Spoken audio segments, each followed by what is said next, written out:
अस्सलाम वालेकुम नाज़रीन, मैं हूं खुरम तुफ़ैल। आप देख रहे हैं रेड बॉक्स और आज की इस वीडियो में हम बात करने वाले हैं M9 और M10 के हवाले से। M9 कराची को हैदराबाद से जोड़ता है और M10 कराची को बलूचिस्तान से जोड़ता है। दोनों ही बहुत अहम हैं, दोनों पर ही बहुत सारी डेवलपमेंट्स भी हो रही हैं। सी पैक को लेकर के भी इन दोनों रोड्स के साथ, दोनों मोटरवेज़ के साथ बहुत सारी डेवलपमेंट्स जो हैं वो होने वाली हैं आने वाले वक्त में। दोनों रोड्स पर, दोनों मोटरवेज़ पर बहुत सारी सोसाइटीज़, बहुत सारे प्रोजेक्ट्स भी जो हैं वो कुछ लॉन्च हो चुके हैं, कुछ कंप्लीशन की तरफ बढ़ रहे हैं और कुछ आने वाले हैं। सो दोनों का रियल स्टेट के हवाले से फ्यूचर क्या है और कराची में जो इन्वेस्टर्स बैठे हुए हैं या जो इन्वेस्ट करना चाहते हैं उनको कहाँ इन्वेस्ट करना चाहिए, ये सवाल भी हम आज जो है वो मौजूद बहस बनाएंगे। और इसके साथ साथ दोनों का कंपैरिजन भी करेंगे हम, M9 का और M10 का। और हम ये भी जानने की कोशिश करेंगे कि फ्यूचर में दोनों में से किसका पोटेंशियल ज़्यादा है, कहाँ पर इन्वेस्टमेंट जो है वो ज़्यादा प्रॉफिटेबल हो सकती है, ज़्यादा ROI जो है वो दे सकती है। ये सब बहुत सारे सवालात हैं और M9 और M10 की जो तारीख़ है इस हवाले से भी हम जानेंगे।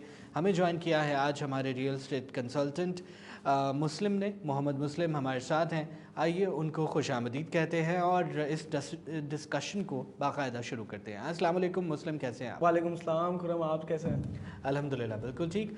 मुस्लिम बताइएगा, सबसे पहले हम M9 और M10 की बात करने जा रहे हैं, तो सबसे पहले तो हम जानना चाहेंगे कि हिस्ट्री क्या है इन दोनों मोटरवेज़ की। दोनों बहुत अहम हैं, सो दोनों की ज़रा हिस्ट्री थोड़ा सा हमें बता दीजिए।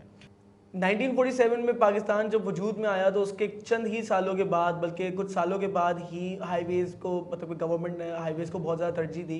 क्योंकि जो हमारे 4 सूबा पाकिस्तान हैं, पंजाब, बलूचिस्तान, सिंध, खैबर पख्तूनख्वा, NWFP जिनका पहले नाम था, तो उनको कनेक्ट करने के लिए हमें हाईवेज़ की बहुत ज़्यादा ज़रूरत थी। तो 1992 के बाद M10 और M9 के ऊपर गवर्नमेंट ने फोकस किया और इनको उस टाइम पर तामीर किया।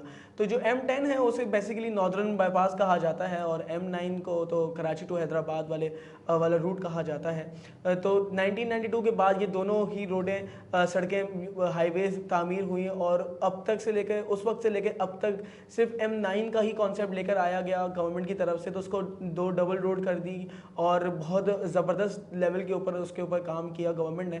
बल्कि M10 के ऊपर इस तरीके से काम नहीं हुआ। आज भी अगर हम देखें वहाँ पर जाएँ तो वो सिंगल रोड है। तो ये एक बहुत नेगेटिव पॉइंट हमें देखने को मिलती है M10 के हवाले से, हालांकि वो बलूचिस्तान को कनेक्ट कर रहा है। सही, आपने जिक्र किया बलूचिस्तान को वो कनेक्ट कर रहा है। गवादर के लिए भी वही रूट है जो यूज़ किया जाता है और गवादर का आप सभी को पता है कि फ्यूचर बड़ा ताबनाक है इंशाल्लाह। बहरहाल अब ज़रा इम्पोर्टेंस की बात करते हैं, अहमियत की बात करते हैं। M9 की अपनी इम्पोर्टेंस है, M10 की अपनी इम्पोर्टेंस है, लेकिन अगर आप कंपैरिजन करें दोनों का तो आपको किसका पलड़ा भारी दिखाई देता है? देखिए, जहाँ तक इम्पोर्टेंस की बात है तो ये दोनों हाईवेज बहुत ज़्यादा ही इंपॉर्टेंस रखते हैं, लेकिन इस टाइम हमें M9 की वर्थ ज़्यादा देखने को मिल रही है क्योंकि वहाँ पर बहुत सारी प्रोग्रेस हो रही है। पाकिस्तान के 3 बहुत बड़े टाइकॉन्स वहाँ पर अवेलेबल है। सबसे पहले हम नाम लेते हैं DHA सिटी का, जो कि डिफेंस हाउसिंग अथॉरिटी है, प्रॉपर इदारा है। उसके बाद फिर बहरिया टाउन कराची आ जाता है, जिसको तो सभी जानते हैं कि उसने तो पाकिस्तान का रुख ही मोड़ दिया है सोसाइटीज़ के, रियल स्टेट के हवाले से या प्रॉपर्टी के हवाले से। और थर्ड नंबर पे आपका ASF आता है, एयरपोर्ट सिक्योरिटी फोर्सेस। ये भी एक प्रॉपर इदारा है। और ये जब 3 टाइकॉन्स एक जगह पर एक ही हाईवे के ऊपर हों तो फिर आप मुझे बताएं कि रियल स्टेट का तो फ्यूचर बहुत ही आलीशान है। और M9 का भी इसी वजह से बहुत ज़्यादा प्रोग्रेसिव की तरफ नज़र आ रहा है। मलीर एक्सप्रेस वे आपका M9 के ऊपर बन रहा है और नूरियाबाद पे आपका एयरपोर्ट शिफ्ट हो रहा है। साथ में बुलारी एयरबेस जो है हमारी, वो भी M9 के ऊपर आ चुकी है। इंडस्ट्रियल जोन नूरियाबाद का उस तरफ है। और आपका सखर टू हैदराबाद का जो सी पैक है वो भी इसी रोड को कनेक्ट करेगा आफ्टर बनने के बाद, कंप्लीशन के बाद। तो M9 की वर्थ जो है वो M10 से काफ़ी ज़्यादा है। तो अगर हम देखें प्रॉपर्टी के लिहाज से तो M9 is more better than M10। सही, हमने कंपैरिजन कर लिया M9 का और M10 का। अब दोनों का अगर फ्यूचर देखें कि फ्यूचर किसका ज़्यादा, फ्यूचर में किसका ज़्यादा पोटेंशियल है, M9 का या M10 का। M10 नो डाउट के गवादर से मिलाता है, बलूचिस्तान से कनेक्ट करता है, ट्रेड इस रूट से होता है।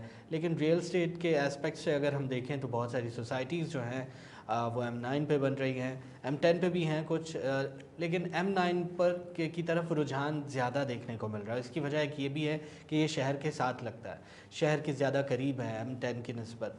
सो आप अपने एक्सपीरियंस से बताइए कि फ्यूचर में ज़्यादा पोटेंशियल M10 का है या M9 का है? ठीक है, तो कराची तो अगर हम देखते हैं इस टाइम, कराची तो आपका बिल्कुल फुली पैक्ड है। कराची में तो अभी हमारे पास कोई ऐसी ज़मीन ही नहीं बची जहाँ पर हम नए सिरे से चीज़ें परचेज़ कर सकें। प्लॉटिंग के हवाले से प्राइसेस इतनी अप हो चुकी हैं, इन्फ्लेशन कितना ज़्यादा है, तो इस टाइम सिर्फ M9 और M10 ही आपके पास अवेलेबल है जहाँ पर आप परचेजिंग कर सकते हैं। लेकिन अगर हम इन दोनों हाईवेज़ की बात करें कि ज़्यादा पोटेंशियल किस तरफ है, किस तरफ हमें जाना चाहिए, कहाँ पर इन्वेस्टमेंट करनी चाहिए, तो फिर M9 ही है, क्योंकि 3 बड़े जाइंट्स वहाँ पर हैं। जाइंट्स के अलावा वहाँ पर फ्यूचर आपका बहुत पोटेंशियल है। प्रोग्रेस आप देख रहे हैं कि उस तरीके गवर्नमेंट किस तरीके से तमाम चीज़ों को साथ में लेके चल रही है, इंटरचेंज वहाँ पर मौजूद है। तो ये एक पॉजिटिव इम्पैक्ट है जो हमें देखने को मिल रहा है। अगर हम इसको जहन में रखते हुए अपनी बाइंग करें या फिर अपना फ्यूचर प्लान करें तो आई सजेस्ट कि M9 is the best place for investment in property. सही। अब मुस्लिम ज़रा बताइएगा, M9 पे बहुत सारी सोसाइटीज़ हैं, आपके पास क्या ऑप्शंस हैं, क्या अपॉर्चुनिटीज़ हैं जो अगर हमारे देखने वाले कोई इन्वेस्ट करना चाहता है या कोई अपने लिए प्लॉट ख़रीदना चाहता है तो M9 पर आप क्या ऑफ़र कर रहे हैं उन्हें?